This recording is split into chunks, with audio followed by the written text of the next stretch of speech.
It's really nice to see you all. Thank you very much for coming. I'm pleased to see so many of you made it. I'm Seth Tembo. I've just started less than 2 months ago as the new Director of Scholarly Communication and Digital Initiatives for the AHA. And this is actually one of my first real sort of digital initiatives, this workshop. So whether that's good or bad for you guys, I don't know. But I'm really pleased to see you all here, and hopefully you will all come away having learned something and enjoyed yourself and have something to take away from today. So that means it will be a success. So I want to quickly thank, because we're only going to be in this room for the first hour, and then you're all going to go off to various different rooms for breakout sessions. So I just want to quickly thank everybody, all of the various people who are going to present the breakout sessions to you. Kalani, who has been incredibly helpful in helping me set up this initial plenary session, and Jen Cerventi from the NHS, who will be talking later on in the plenary session. So a quick general structure of the workshop. This plenary session is about giving everyone a very broad brush overview about what's going on in digital humanities generally, and digital history more specifically. And then the breakouts are designed to provide you with more depth in a specific area of interest. And as I said, this is going to be a very general introduction that's about getting you started, giving you an idea about what's possible, what kinds of things are out there that might help you solve problems that you have in your research and teaching. And that's really important for how we've thought about this whole workshop. This isn't about learning some cool new techie stuff just for the sake of it. This is about doing history, whether that's teaching, research, or communicating about it, and using these tools to solve problems that you have in your teaching and research. So first and foremost, what I'm talking about and what this whole thing is about history. We're doing history. It's not about a new discipline, but rather about using tools and methods to do historical research and to do historical teaching. That's one key point. The other key point is that digital history isn't useful for everything. You know, it's a tool like anything else. It's a set of tools and a set of methodologies. And it may not solve your problems, or may not solve all your problems, but it may, and it may be, you may find aspects of what digital tools can do for you very, very helpful. So, you know, just keep those things in mind, that it's not going to solve everything. It's not going to do everything for you, just as any other set of methodologies, theories, and tools won't do everything for you for your teaching and research. For that reason, our strategy in this workshop has been to think about, and certainly in the plenary when Kalani and I have been putting it together, is to think about everything as being in a kind of task-first way. So, you know, the task you're trying to solve rather than the tool you're going to use is the starting point. So, again, helping you solve problems rather than learning a whole bunch of new stuff to solve problems you didn't actually know you had, or even not to solve problems. I mean, at the same time, it's worth knowing what's out there, even if it doesn't solve your problems, because it helps you to evaluate other people's scholarship, and that's important as well. So, we're now going to focus on the current debates, questions, problems, and advantages, rather than, sorry, I have no idea what that meant. Anyway, so, as I said, I'm just talking for a few minutes. I'm going to turn over to Kalani for about 10 or 15 minutes, then I'm going to come back and talk for about 10 or 15 minutes, and then Jen, and then we'll send you off to your breakouts. Kalani? Thanks. And we should all give Seth a big round of applause for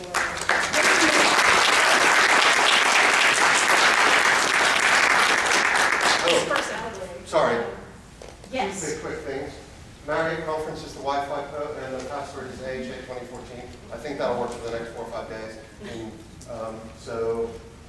That's fine. The other thing is, if you are already on Twitter, and if you're not, don't worry. It doesn't matter. We're going to talk about Twitter. But if you're already on Twitter, I want to encourage you to use the hashtag. I know it's a lot of characters, but the AHA 2014 is the one for the whole workshop, and DHIST is one that a lot of people are using out there to refer to digital, to flag their tweets up as to do with digital history. Sorry, Kalani. That's all right. Well, that's actually, I think Seth talked about debates. And that's really one of the big things that we want to deal with today. Digital history is part of a bigger umbrella that's called digital humanities. I'm sure you've heard both terms.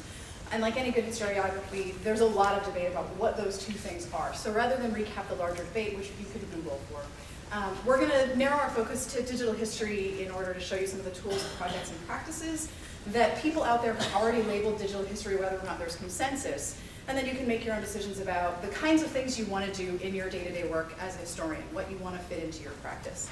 I'll start with a really short version, which is if you've used JSTOR, you've used a digital tool. Yes, you all have. It's not a scary world. It can be as simple as searching for a JSTOR. But of course, it can also be as complicated as generating geospatial visualizations of this is the late antique Roman world from hundreds of thousands of archived documents. There's quite a bit of middle ground between those two extremes, and the tools that are out there have a similarly broad range of complexity.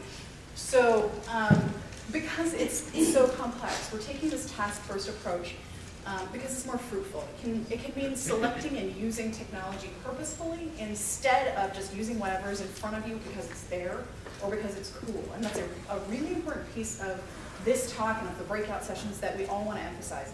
It's the purposeful selection of technology that really makes the difference in digital history. So as we go through the overview session, we're going to sort of put things into three basic task buckets. So first, we'll go over these in a really high-level view, and then we're going to come back to them one by one and talk about them individually. The personal interaction that you get at conferences, you can also get online. Project building blocks, the kinds of things that we put online about our own work, about our own research, when you're curating museum exhibits. Building blocks are a big part of that. And problem solving is also a big piece of what we do as historians. We're always asking questions and we're trying to find answers to them. So these three buckets basically define us as historians from a general perspective, and we're going to talk about each one of them today. I'd also like to note that we have on Google a workshop resources document. Most of the things Seth and I are going to point to today are in that resources document. It's publicly available. There's a Google short URL, which is probably more difficult to type than the document itself. We'll bring this back up again in a minute, so you'll get a chance to review it. But if you have questions, please, about any of the resources that we're looking at, please go and have a look at this resources document and check out the links that we've got available to you. It's a working document. We are adding to it, so please note that if there's not something there that should be, it might show up in the next couple of days, and you can also email us and ask us directly. So let's start with Twitter. We're all here making personal connections, right? We're finding people who share similar interests. That's what conferences are for. And digital historians have taken that community building into the online world in a number of different ways. Social media at large, and particularly Twitter, is kind of central clearinghouse for the digital humanities and digital history. Specialized academic communities and other organizations, and in the classroom and with collaborators, we can really make those personal interactions last longer than the conference venue does. The other thing that I'd like to point out here before we move on to the next big bucket is that you don't have to contribute to be part of the community. There are a lot of resources out there that are great for lurkers. So you can dive in slowly. If you don't have a Twitter account, create one and see who's out there. Lurking is still community building. The next big bucket, building blocks. Omeka and Zotero, other specialized archival and curation tools have expanded the reach that historians have in a number of different ways. This is Nebraska's History Harvest, which is based on Omeka, and it's a great example of the kinds of things that outreach can do when you've got the right building block. It lets people in the Midwest interact with historians, but the site is firmly rooted in curation, in archiving and public history. It lets the public submit their own primary sources in an open environment, but it also calls on academic historians and their students to think about how the archival process works, how to preserve documents online, what kinds of interfaces work best to present these archives to the public and to an academic audience, and how to interact with the public as part of this process.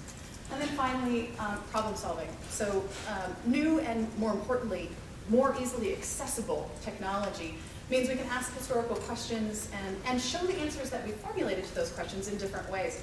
This is the Old Bailey. This is a map of death, which I thought might be kind of fun to start the morning with. Mapping and mining for patterns in these huge corpora of documents. Topic modeling, you'll see Michelle doing a topic modeling research workshop and Rob doing data mining work. These can all speed up research. They can prompt different questions and they can make the answers visible in different ways. So now that we've looked at the overview, let's go through and look at things a little bit more closely and on a topic-by-topic basis. And here's the workshop resources again. Really briefly, does everyone have this? Shall I move on? Okay, good. Before we move on, again, I want to emphasize something that Seth said. It's important to reject tools in the same way that it's important to select tools. So as we go through some of the things that are available in the plenary, and as you look at your breakout sessions, think carefully about whether or not this is useful, not just for the purpose of using it, but for the purpose of actively saying, no, this is not a technology I want to use. Don't be afraid to not include digital work in one field or another if you think it's not going to fit with what you do. So let's start with social media. You don't really need to tweet a lot, like I said, to find people who do similar things in social media.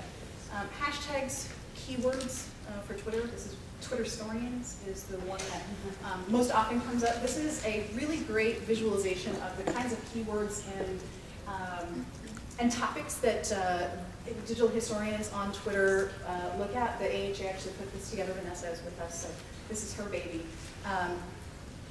The workshop resources document lists a few of the lists of hashtags that are helpful for digital historians who are just getting started, who are looking for people to connect with and to get resources from. We've also got a couple of curated lists that include digital historians who are on Twitter. And the important piece of this is that it's finding people who share links and tutorials and information on Twitter, because these are the people who make the best additions to your tweet streams. So I'm going to use this tweet from one of our breakout session presenters. This is Michelle Moravec, who actually, well in advance of today's breakout session, put up the resources document for her corpus linguistics breakout session. And it got retweeted, and a couple of people favorited it. If you follow Michelle on Twitter, you would have seen one of the breakout sessions and some of its resources in advance and had a chance to look through it. That's really the benefit of Twitter for getting started in the digital history world, because this stuff comes out all the time. If you're looking for a tool, or you need a question answered and a search engine hasn't turned up the answer you need, probably it's more likely that you've got too many answers rather than too few, you can actually send out a crowdsource request. This is SETS. A couple of days ago, we were looking at some of the journals and some of the professional academic organizations we wanted to present to you guys. And these are the responses that SETS got. You can see the @sign, so a response to another user. You can see other users included. You can see hashtags here and links. These are all of the things that link historians together online in the digital world and give us, again, the opportunity to pull this conferencing, networking world into our day-to-day lives once we leave the conference venue. And finally, social media, and it's not just Twitter, but even Facebook and academia.edu.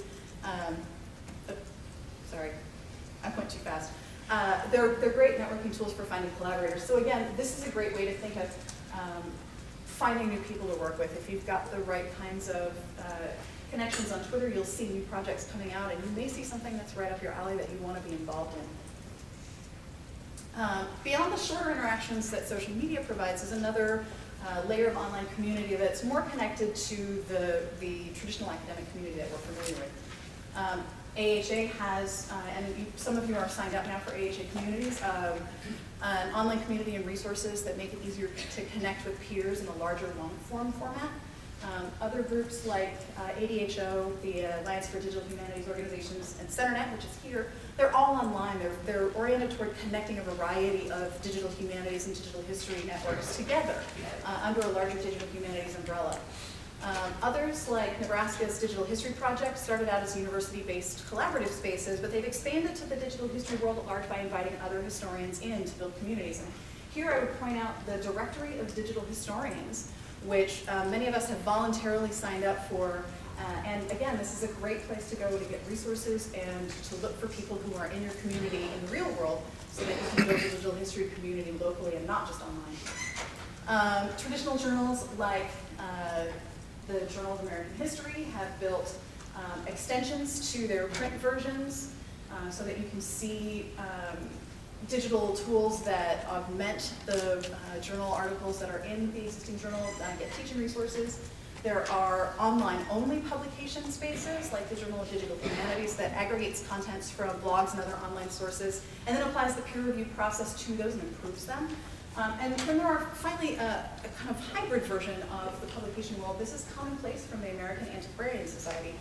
And it brings scholarly research and casual features together into a single space that's designed to appeal to a wider audience.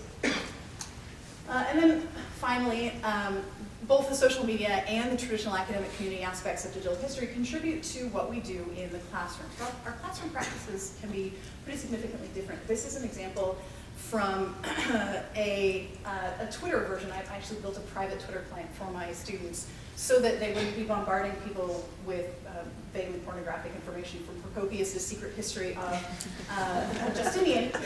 And what this does is, well, yes, that, and it's also easier for them because I can customize the username, but it pushes them to sites, so you can see I've required citations.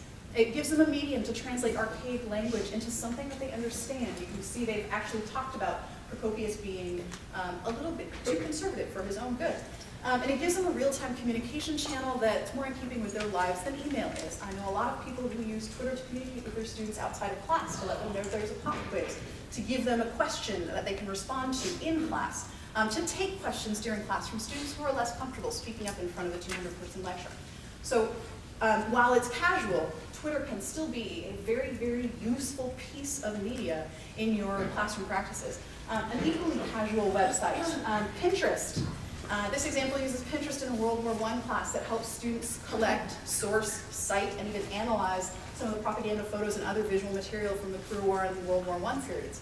So using the casual media that students are already engaging with gives them a comfortable environment in which you can actually change their approach to history in a rigorous kind of way. We can also use GIS in the classroom. I showed you Stanford's Orbis. That was the late antique Roman map of the world. Here, students are using Stanford's Orbis to create a map of the travel times in the Third Crusade biography of Saladin. It's a digital humanities project done with digital humanities tools, but because we don't have the ability to guarantee that every student in class has a laptop, they transferred it to a hand-drawn map. So they're using technology in analog projects. And that's one of the things that we're going to really emphasize. It's important not to think of the digital tool set as a hammer and then everything becomes a nail. Really think about mixing how you manage your classroom practices, because finding a way to combine digital and analog can often give you some very, very great results. These first three in-class examples change single session classes into research projects. Another digital approach, which is project-based learning, morphs final papers into semester-long research projects. This digital archive of the James Farmer Reflection Lecture Series is a great example. Students were asked to select, analyze, and contextualize the lectures that happened over a course of several years, and curate an exhibit which provides both the implicit and explicit historical arguments we want them to make. And then present it to the public, so they're getting the presentation and the writing piece that we also want them to have as they leave our classrooms. The digital history world really does give us a nice way to get students involved with the full range of skills that make up the practice of history and not just the writing of papers. And on that note, for the last two buckets, I'm going to turn it over to Seth again. Thank you.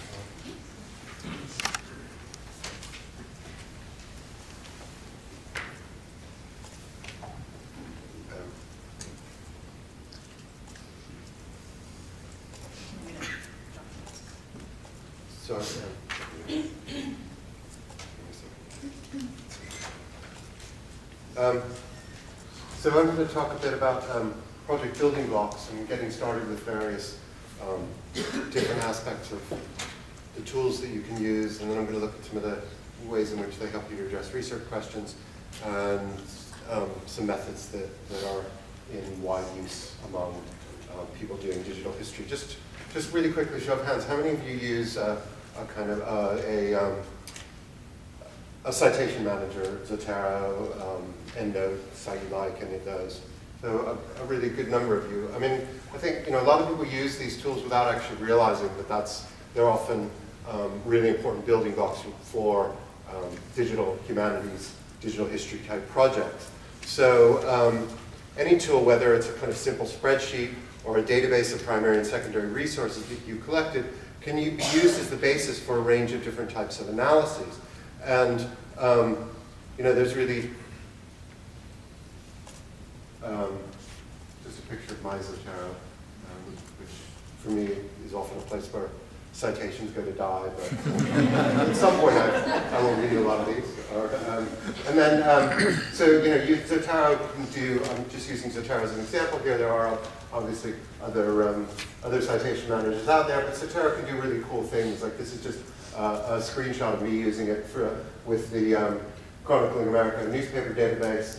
I did a search on Panama Canal, I came up with thousands of records, and I can easily import a selection of those into Zotero with the connector that connects Chrome up with Zotero. So, and then you're starting to build kind of so makes it easy to find and collect sources, and then create a kind of manageable personal research collections using digital tools. And then there's even really cool things to do where you can kind of automate this process to some extent if you get more deeply into it. The Old Bailey Online has a system where you can say, for example, dump all of the cases of a murder where the victim is a woman between 1785 and 1815 into my Zotero. So you can start to do things like automating those processes a little bit. And then the other part of this building blocks are, there are now these huge resources out there, like HathiTrust, like Google Books, like the Old Bailey Online, EBO, ECHA, the Chronicling America, which I've just used as an example here. But in many cases, the archival sources that you're using won't exist in digital form, and then you can create them for yourself as part of your research project. So, and this is the tools necessary for this can be as simple as a digital camera, high-tech scanning equipment, library-based or institutional-based scanning equipment, or even keying in stuff into your computer over hours in the archives. I mean, 10 years ago when I did my doctorate, I sat in the British Library and typed in lots of stuff into Word files. I wouldn't do it that way anymore, but when I did it then, it made a lot of sense. But you're creating digital resources when you do that. And when you have these digital resources, then there's things you can do with it. And one of my main points here in talking about this stuff is that just as with a traditional history project, it's all about the sources. Digital tools and methods give you new options for finding and managing the kind of fundamental building blocks, but you're doing similar kinds of processes as when you're building a traditional history project. You're sitting in the archives, you're sitting in the library, you're working with, or you're doing it on your laptop because the stuff you're using has already been digitized, but you're collecting materials, you're creating materials, and you are then doing things with them in the same way that you would when you're doing a more traditional history project.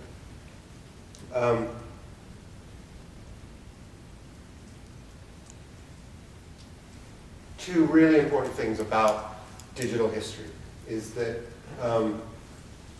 in many, many cases these projects are collaborative, and in many cases they're about being very open about your research processes and your data, and also being able to share your work, your research outcomes very widely. Collaboration first. If any of you have ever been to a big digital humanities department like the Center for History and New Media, this is the offices of my former employer, Maryland Institute for Technology and Humanity. They don't look like history departments.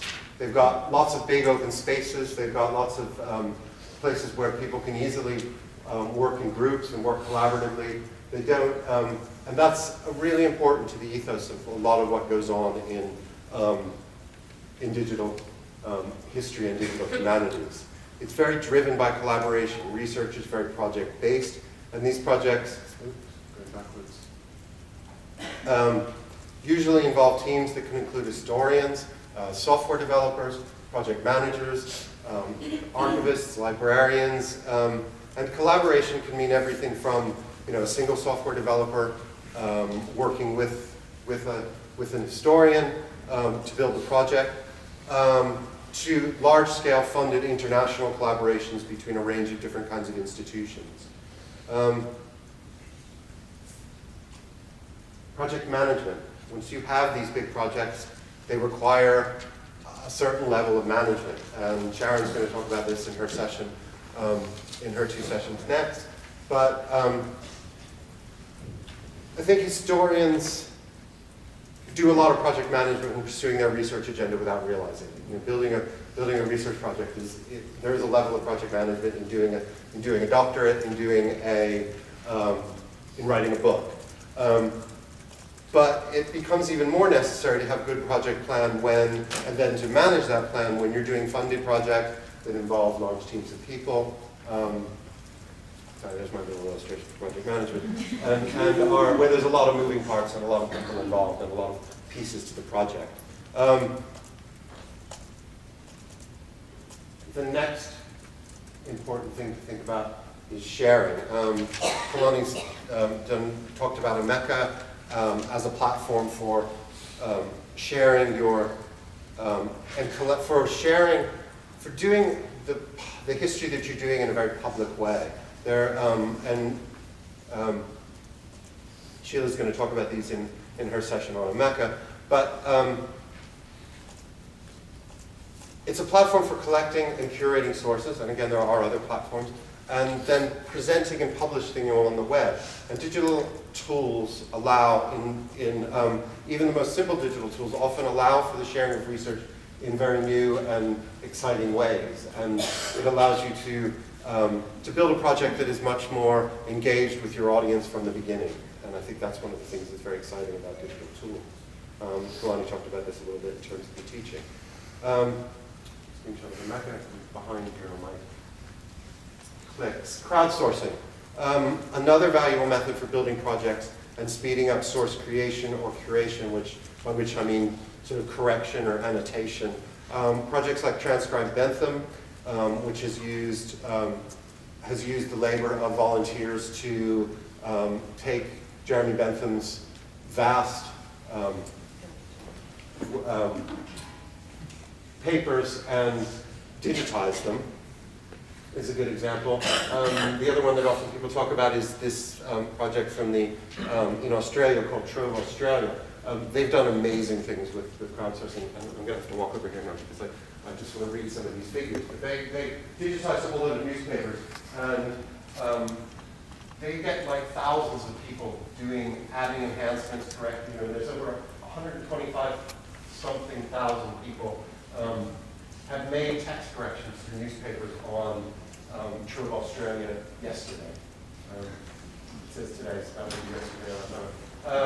And not only correcting them, but also adding tags so other people can find them, adding images, making comments on them. So this becomes a very collaborative thing, and they just have this. I mean, Trove Australia is amazing how much they've accomplished, and how actually it is a real crowd. I think in a lot of cases, crowdsourcing tends to be done by small groups of very engaged people, but in this case, it's been very, very successful in engaging a wide swathe of Australian society. And it's also a process that, if done right, is not just about getting people to do your work for you, but is about engaging new audiences and giving students and historically minded members of the public a new appreciation for primary sources, and I think that's really important.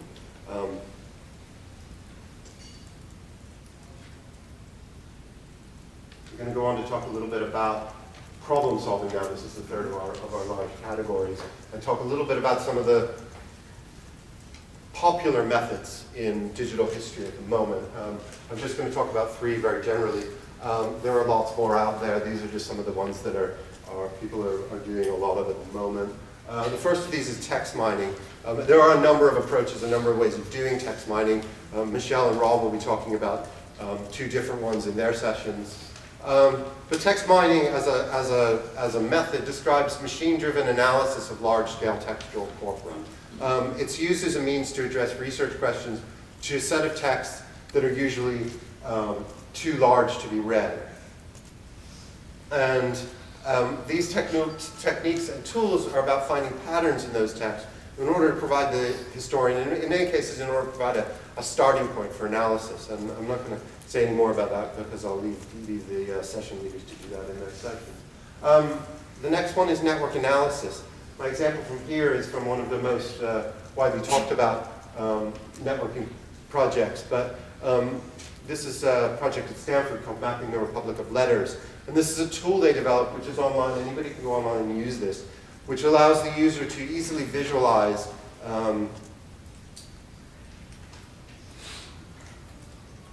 the networks, early modern epistolary networks, in order to see how ideas were exchanged and how they developed, and these are, so you can see who's writing letters to whom, when, and you can play around with the various different parameters of this in this tool that allow you to do interesting things. And if you've never dealt with any kind of visualization of historical networks, it's worth going on and having a play with, because it'll give you a really useful introduction to how these things work.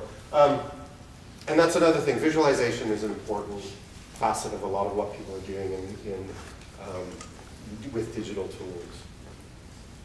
And then the last one is to do with spatial history, and we're talking here about historical geographical information systems, sometimes referred to as HGIS.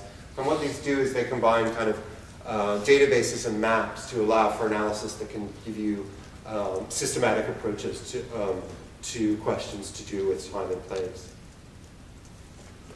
So, moving on now to carrying on with problem solving, but moving on to some of the kinds of research questions and what digital tools can help you do. One of the things is to give you new approaches to traditional questions.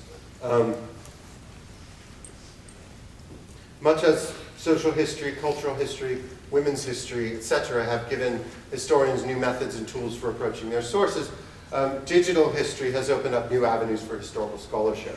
And there are a range of elements to this. It gives you speed, it gives you access. In his project on the Dust Bowl in 1930s Oklahoma, the historian Jeff Kunfer was able to show using HGIS that the accepted explanation that overly intensive farming was causal was actually inherently flawed. And by showing that the worst hit areas were not the areas which had the greatest contribution to agriculture, he actually overturned what had long been held as kind of the key to understanding the Dust Bowl.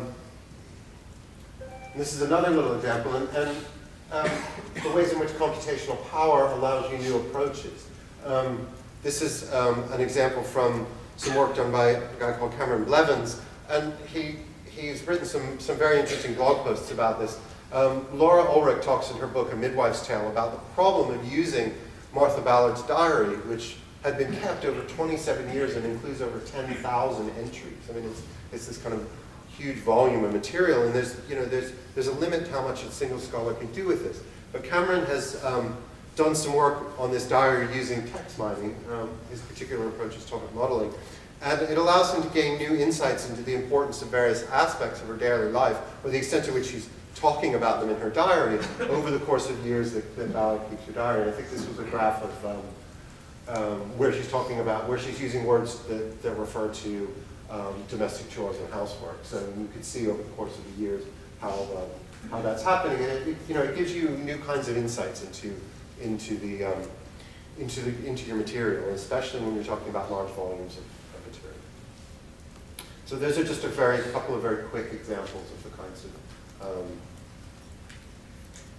of things that digital tools will allow you to do and give you approaches and ways of addressing historical questions to different kinds of material, or in different ways to the materials you're using.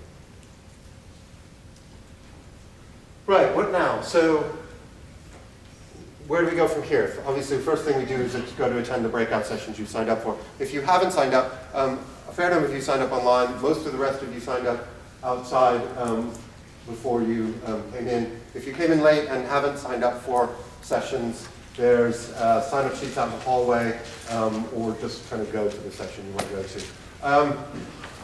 There's an icon in the program for digital history sessions that looks, I should have put it up on my slide and I forgot to do it, that looks a little bit like an on button. There's a digital history session scattered throughout the annual meeting this year, so attend some of those, and some of them are led by or featuring people who are leading some of the breakout sessions. So you can get an introduction in the breakout session and then go on and hear more. That camp, AHA, some of you may already be signed up for that camp. Some of you may not know what that camp is. It's an unconference. There's no preset schedule for that camp. It meets on Sunday, 9 o'clock? Yeah. Starting at 9 o'clock on Sunday. I should have put the URL for this on this slide. But if you search for that Camp AHA, you will find it. Attendees propose sessions. People arrive in the morning, vote on them, decide which ones they want to go. If you have a question you want answered or something you want to talk about, go on the website, propose a session, and go along, and hopefully your session will get chosen. They're really great events. That camps are a lot of fun, very interesting, a good way to kind of talk about all of the things you're thinking about in here today and for the rest of the conference. We'll put the link on the resources document so you can find it if you can. Otherwise, and then go away and try this stuff for yourselves. Digital history is all about experimentation. It's all about giving things a try and seeing how they go, and moving on if they work, if they don't work for you, or carrying on with it if they do. I'm going to leave you with so go away, experiment, and collaborate. And I'm going to leave you with a little inspirational quote from Neil Gaiman about that I think applies really well to sort of what you should do with digital history and what I mean by experiment and collaborate. I'm going to hand over now to Jen Cerventi from the National Endowment for the Humanities, and she's going to tell you a little bit about what they do to help foster digital history. You don't want to do it. There you go. Hello, good morning. I love that Seth ended with that quote from Neil Gaiman. It's the same one that my high school put up on their Facebook page on New Year's Day, so my world is complete. I am Jennifer Cerventi. I'm with the Office of Digital Humanities at the National Endowment for the Humanities. And I've been at the endowment, almost 20 years now. And I have really seen the growth of and been a part of the work that we now consider digital histories grow with the endowment. One of my very first jobs at the endowment was to compile a list of all of the URLs of websites of NEH-funded projects. And at that time, it fit on a page. And they assigned it to me because I was the person in the office most comfortable using technology. And so I've been very fortunate. I started in the research division. I spent many years in the Division of Education Programs. And now I work in the Office of Digital Humanities, which is the newest office of the endowment. But I'd like to sort of remind you of the broader work of the NEH. The National Endowment for the Humanities is a key funder of the work of digital history and digital humanities more broadly. But it's not the only one. So as part of your exploration, you're looking around to see what's happening. Always start with the NEH, I say, but don't end with the NEH. Take a look at what other funders are doing as well.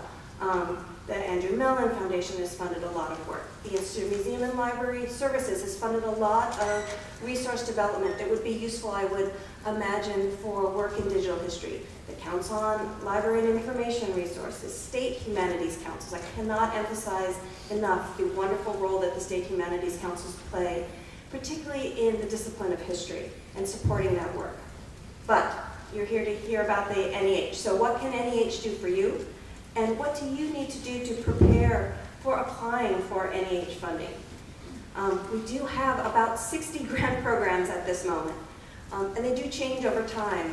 In my many years at the endowment, I've seen some grant programs come, some grant programs die a comfortable or sunset, shall we say. They didn't die, they sunsetted. And many of them fund work in digital history or fund work in history that involves digital platforms or methods. So keep up with what we're doing. You don't only have to look at the work of the Office of Digital Humanities, although why wouldn't you? But you, you certainly should look across the endowment for the sorts of work that, that we support. And as you want to sort of immerse yourself in what funding, external funding is for work in digital history, you have to in some ways start to learn the language of outside funding. And that includes learning the difference between grants and fellowships. I know a lot of the work that the endowment supports is in the fellowships realm, and that's often a first start for many historians. It's something they're quite comfortable with and perhaps were introduced to during graduate work. But there's a difference between a single scholar fellowship funding opportunity and a grant opportunity. And understanding the difference is often the first step of Understand what programs can support what sorts of activities, what programs can involve undergraduates as team members. I don't want to I come from a small liberal arts college. I want to emphasize the important role that undergraduates can play as project managers, as researchers, not just grunt work, but substantial intellectual work that will serve them in whatever career they go on to after their work in college. Introduce yourself to your colleagues in your Office of Sponsored Research at your own institution and in your library, particularly if you're thinking of applying for funding in the Office of Digital Humanities, as you will want to have them on your side when you apply for funding. It is not professional to go to your Office of Sponsored Research the day before an application is due and ask them to prepare your budget. Those are the sorts of things that are important to understand as you're thinking about applying for what is unfortunately becoming very scarce federal dollars for work in digital history. You want to put the best foot forward, and that means understanding the process. And we can help with that, and I'll talk a little bit about that in a minute. Sometimes, though, it is actually not about applying for funding from NEH, but learning from what others are doing with our funding. And part of that is knowing how to take advantage of some of the resources and tools that we now are actually starting to make available on the NEH's website. And that includes our funded projects database. And I know this seems silly that we would be so proud of a public-facing database, but in fact we are. It has taken us a while to get here, and in fact we're trying to improve it every day. This is something we built in-house. We have a wonderful in-house tech team. I know not every federal agency says that, but I say that with pride. We certainly can add features as well if there's something that you might like to see. But using this federal funded database, or this funded projects database, you can get a sense of what's happening out there. You don't always have to reinvent the wheel. And in fact, it behooves you as you think about going forward with some of these projects to know what others are doing. So take advantage of that funded projects database. Take advantage of white papers, which are in some ways our final project reports. In my 20 years at the endowment, I've read many final reports. I've put them in the file. I've sent that file to the US Archives. And well, that's where it stopped. Sometimes the projects did lead to printed volumes and scholarly articles, and that's wonderful. But the lessons learned of the process sometimes gets buried. The what didn't work gets lost, and that's an important part of what we need to share with the community. So take a look at those white papers. Sometimes it is also about participating in NEH-funded professional development opportunities, such as workshops, seminars, institutes. The list is online, or it's available in a brochure that we'll have available at the NEH Information Table. And we try to offer a range of opportunities, from weekends to several weeks long, depending on the topics and the needs of the audience. We know that not everyone can spend many or several weeks during the summer. Sometimes a topic just needs a weekend or two. We do try to encourage the directors to think about what's appropriate for the topic and the needs of their target audience. And it's very important to us as a national agency that these opportunities are useful to a broad range, to a broad audience. So please apply. They're meant for you. The directors of these institutes and these opportunities know that we want participants to reflect the broad range of diverse institutions that are where digital history is happening. And that includes museums and libraries and archives and community colleges and Research One institutions. And having that space for that conversation during those opportunities is part of that community building that Connie and Seth were talking about. Really take a look at the list of opportunities. We're also encouraging the directors, and this is something that we can encourage since it's a fairly new program and we're not in some ways bound by past practices. We are making them up as we go along. It's only a 5-year program, 5-year-old program. Encouraging the directors to put their syllabus, their other resources for those institutes online, so those who, for whatever reason, are not able to attend can still get a sense of what the participants are reading. What are the final projects that come out of it? It's in some ways extending the reach, if you will, of these institutes, of these professional development opportunities to a broader audience. You're here, so you're already starting to participate in that community and that conversation. And that is so important and frankly is a key for asking for federal support. Your peer reviewers, and there are a number of those in the audience who have served as peer reviewers, perhaps for the Office of Digital Humanities, perhaps for our Division of Public Programs or Division of Research Programs. They want to know that they are recommending a project that others will find useful or learn from.